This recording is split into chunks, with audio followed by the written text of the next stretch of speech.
Simula taong 1934 hanggang sa kasalukuyan, nakasama ng sambayan ng Pilipino ang Philippine Charity Sweepstakes Office. Naging karamay ang PCSO sa mga kapighatiang pinagdaanan ng bayan na sama-sama nating nalampasan. Mula noon, ngayon, sa hinaharap at magpakailanman, asahan ninyo ang PCSO sa pagtataguyod ng isang matatag, maginhawa at panatag na buhay sa bawat Pilipino.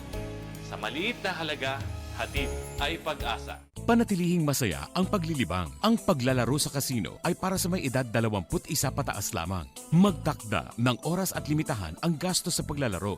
Huwag magsugal kung nalulungkot. Huwag hayaang makasira ng buhay at pamilya. Para sa impormasyon ukol sa responsible gaming, tumawag lamang sa hotline numbers 623-1869 at 0917-592-6618 o bisitahin ang www.casinofilipino.ph. Isang mensahe mula sa PAGCOR. Keep it fun. Game responsibly.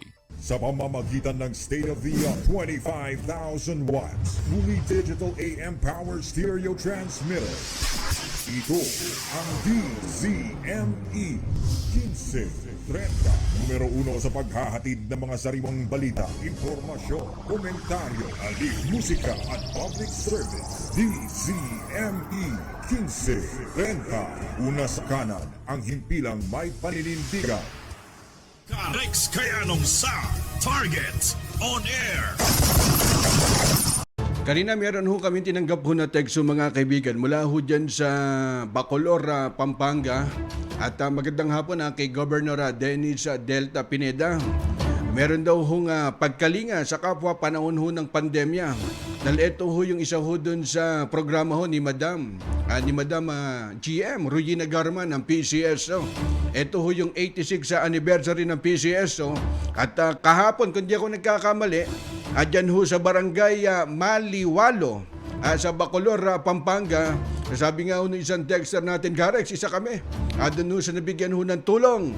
Tulong ho ng PCSO dahil nasa 176 family. Ayan ho yung paglingap sa kapwa sa panahon ho ng pandemya. Kumbaga, tinapat ho dun sa anniversary ng PCSO, abay yung pagtulong. Dyan naman ho sa Bicol Province, yung Southern Tagalog ho mga kaibigan, kumbaga kani-kanila ho silang event sa branch ng PCSO nationwide dahil 86th anniversary. At kung di ako nagkakamali, abay mantaki mo, napakarami na ho nga nabigyan ho ng tulong. Ito ho yung datos ho na binigay ho sa atin. Kumbaga, nasa 7,386,000. Ito ho yung halaga na ibigay hong tulong. O katumbas ho dun sa 983 na andyan ho sa NCR. Nasa National Capital Region, nasa 2,078,400 o nasa 174. Sa Northern and Central Luzon naman ho mga kaibigan, nasa 1,795,000 o 265.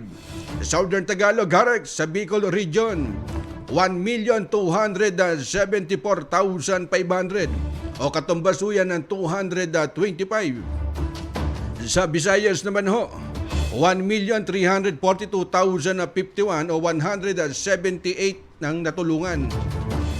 Sa Mindanao, 896,306 o katumbas ho yan ng 141. Yan ho yung natulungan ng tanggapan ng PCSO. Kumbaga, yung itinataya ho natin, sabi nga ho nila, Karex, ibinabalik din ho sa taong bayan yung pagtulong. Lalo na ho dun sa Malasakit Center, di ba? Diyan ho sa Digos City.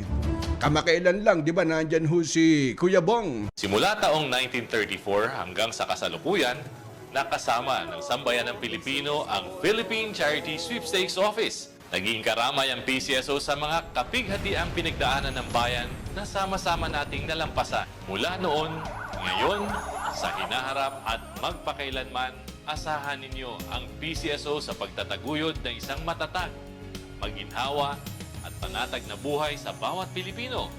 Sa maliit na halaga, hatid ay pag-asa. Panatilihing masaya ang paglilibang. Ang paglalaro sa kasino ay para sa may edad 21 pataas lamang. Magtakda ng oras at limitahan ang gastos sa paglalaro. Huwag magsugal kung nalulungkot. Huwag hayaang makasira ng buhay at pamilya. Para sa impormasyon ukol sa responsible gaming, Tumawag lamang sa hotline numbers 623-1869 at 0917-592-6618 o bisitahin ang www.casinofilipino.ph. isang mensahe mula sa PAGCOR. Keep it fun. Game responsibly.